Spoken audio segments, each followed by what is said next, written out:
పల్నాడు జిల్లాలో తెలుగుదేశం గోండాల దౌర్జన్యం రోజు రోజుకు పెరిగిపోతుంది. దీంతో పాటుగా అధికారులను కూడా వేధిస్తున్నారు. మీరు ఉద్యోగంలోంచి వెళ్లిపోవాలి, మా వాళ్ళని ఇక్కడ మీ ప్లేస్లో ఏర్పాటు చేసుకుంటామని ఉద్యోగులను కూడా ఏడిపిస్తూ ఉన్నారు తెలుగుదేశం నాయకులు.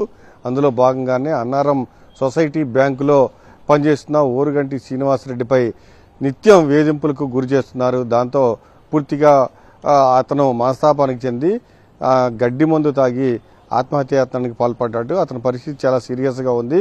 అతను నర్సాపేట ప్రైవేట్ హాస్పిటల్లో చికిత్స పొందుతున్నారు. అసలు ఏం జరిగిందో మనతో వాళ్ళ బంధువులు ఉన్నారు, వారిని అడిగి తెలుసుకున్నాం. అసలు ఏం జరిగింది ఏంటి?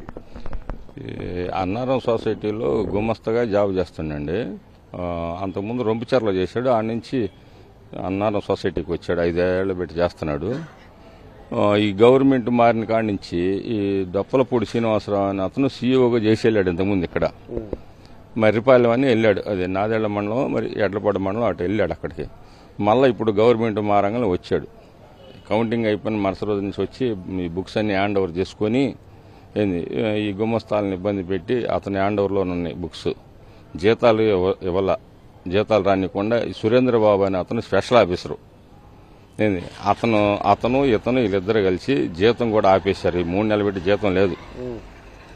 జీతం లేకుండా వాడిని కాస్త ఇబ్బంది పెడుతున్నారు.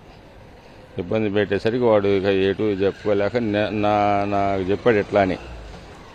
ఎట్లా జరుగుతుంది బాబా అంటే నేనేమన్నా అంటే తొందరపడద్దు, ఇబ్బంది ఏం లేదులే, కావాల్సిన నిదానంగా అయినా వాళ్ళు ఏదైనా ఆర్డర్ ఇవ్వాలి కదా, నేను తీసేస్తానని ఆ కాపీ తీసుకొని రా, అవసరమైతే కోర్టుకైనా వెళ్దాము అని చెప్పాం.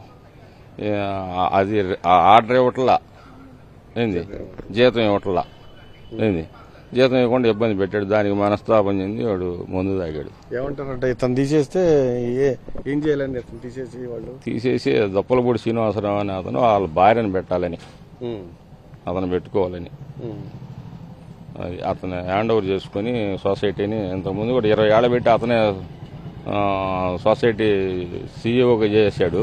నడిమధ్యలో వెళ్ళిపోయాడు. మళ్ళీ ఇప్పుడు మొత్తం అతని హ్యాండ్ ఓవర్లోనే ఉండాలని. పార్టీకి సంబంధమా?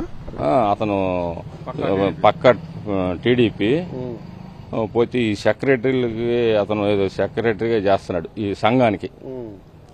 టీడీపీ సెల్ ఏదో ఉంది అతనికి. మొన్న కూడా విజయవాడలో లోకేష్ మీటింగ్లో ఇవన్నీ పెట్టుకుని వాళ్ళు సభలు పెట్టి ఇవన్నీ చేశారు. అది అతను పక్క టీడీపీ. అతను వీడు మా వాడు వైసీపీ అని చెప్పేసి వాడిని తీసి పక్కన పెట్టారు. వీడు కాక ఇంకా ఉండరు కూరవాళ్ళు, వాళ్ళని కూడా గుమస్తాను వాళ్ళు కూడా ఇబ్బంది పెడుతున్నారు సొసైటీలో. అది ఎవరికి ఇవ్వట్లేదు జీతాలు కదా ఇవ్వాల్సింది. మేనేజరు చేత కూడా ఆపిచ్చారు. మేనేజర్ సంబంధం లేదుగా, డబ్బులు సొసైటీ డబ్బులు వీళ్ళకి జీతాలు ఇచ్చేది. స్పెషల్ ఆఫీస్ రావడానికి తనకి ఏమవుతుంది, ఇవ్వాలి కదా వాళ్ళు ఉద్యోగం చేసినప్పుడు. మరి మేనేజర్కి ఏం పని ఆమెకి? రామాదేవి అని మేనేజర్, ఆమె కూడా జీతం ఆపేసింది. ఆమె సంబంధం లేని విషయాలు కదా. పథకం ప్రకారం చేస్తున్నాను అనుకోవచ్చా? అవునండి, పక్కా అండి, పక్కా పథకం ప్రకారం చేస్తున్నారు. మొత్తం టీడీపీ వాళ్ళు నిన్న నా కాడికి వచ్చి గంట సేపు కూర్చొని నా మొర పెట్టుకున్నాడు. పాపం ఏం చేస్తున్నాడు, అదే నన్ను బాగా టార్చర్ పెడుతున్నారా, బాగా ఇబ్బందిగా ఉంది. మేమిద్దరం కలిసి రోజు ఒకేసారి ఉండేవాళ్ళు. బామర్ది గవర్నమెంట్ మరి నుంచి జరుగుతుంది.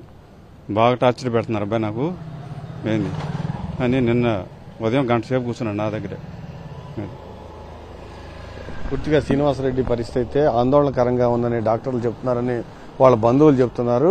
కేవలం ఫలితాలు కూటమికి అనుకూలంగా వచ్చిన దాటి నుంచి పూర్తిగా అధికారులు తెలుగుదేశం నాయకులు ఒకటైపోయి పూర్తిగా ఎవరైతే వైఎస్ఆర్ కాంగ్రెస్ పార్టీ సానుభూతి పరులు ఉన్నారో వాళ్ళని టార్గెట్ చేసుకుని మరీ ఇబ్బంది పెడుతున్నారు. అందులో భాగంగానే శ్రీనివాసరెడ్డిని ఇబ్బంది పెట్టడంతో అతను ఆత్మహత్యాయత్నానికి పాల్పడ్డాడు. అతని పరిస్థితి చాలా సీరియస్ గా ఉంది. ఖచ్చితంగా దీనిపైన కేసు నమోదు చేయాలని కూడా బంధువులు డిమాండ్ చేస్తున్నారు. కెమెరాన్ బాలుతో అశోక్, సాక్షి టీవీ, నర్సరావుపేట.